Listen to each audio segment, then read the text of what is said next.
reality is that Benue Cement today is owned 75% really by Dangote Cement PLC. So what are we talking about? We're talking about merging two businesses that practically that is controlled by the same entity. Yeah, well, what folks are looking at, if you look at the growth of the market between 2004 and 2007, early part of 2008, was all driven largely by the primary market, the primary segment of the stock market, or the capital market, to be more precise, because that allowed the new investors, as it were, and all that, to take advantage. So if I'm an existing shareholder of Benue Cement and I see an IPO of Dangote Cement PLC, I could say, oh fine, this give me some advantage there. I could just come into the market and take some advantage of this, because I have somebody, if I've never been part of the BCC before, I look at the IPO of Dangote Cement as a way of getting in on the game. So to rev up the market, a listing by introduction historically doesn't really add much to the markets, as it were. Okay, let me just clarify one thing. Actually, there's an offer. Like I said, there's an offer on the day of listing. It's a mini IPO, call it a mini IPO. There's an offer. There's an offer to Nigerians to come on the day the company is listed to buy shares in Dangote Cement PLC. And they can buy as much as they want. That's the reality. We're not keeping the business within Dangote Group. No, we're offering the business to Nigerians. But we also recognize that what we have to sell, the Nigerian economy or the Nigerian market cannot absorb that at a go. What about the price? It's a good price. Yeah, the price will be going up. What happens, price, demand, and supply matrix? If on day one, you're asked that whatever you want, you will get. The next day, if you come to the market, it will be available. It's not that there's scarcity. There's no scarcity. And scarcity brings the opportunity for price escalation.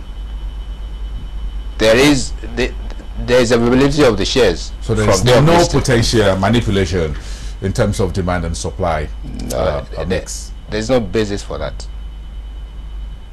And nobody will do that. We don't have any reason to do that. Sure. Well, let's talk about the future of this deal.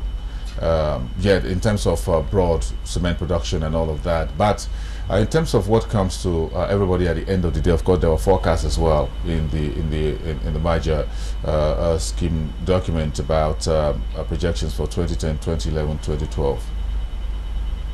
You think those are realistic? They are realistic.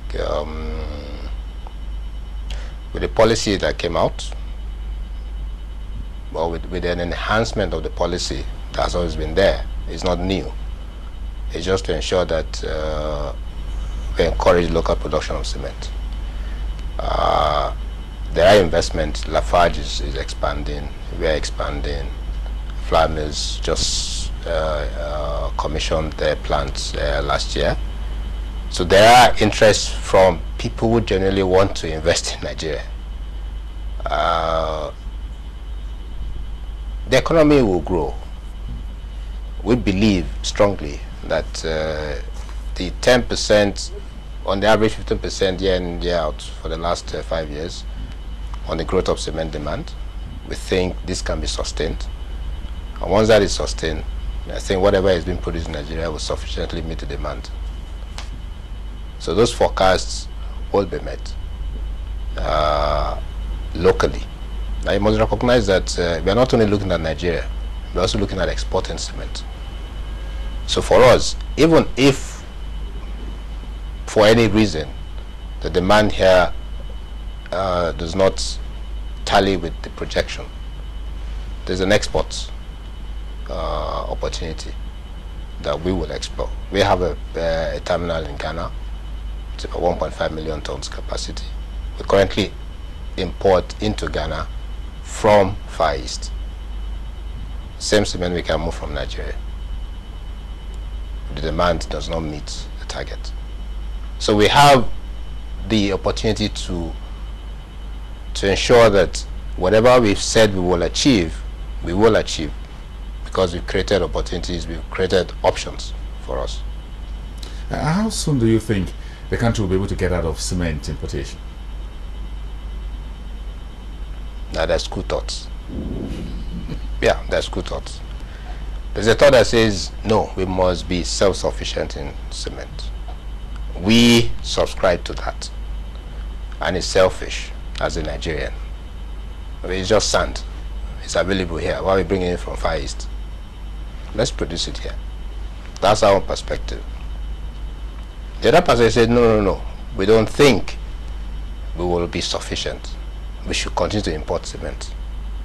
But the reality on ground is that, depending on the economy, if the economy thrives, well, we're doing about roughly about 100 kg per capita. That's very low compared to the population of Nigeria, and the potential that we have to build our infrastructure, to do all kinds of things. Housing deficit of what, 18 million units, everybody bandits that all over the place.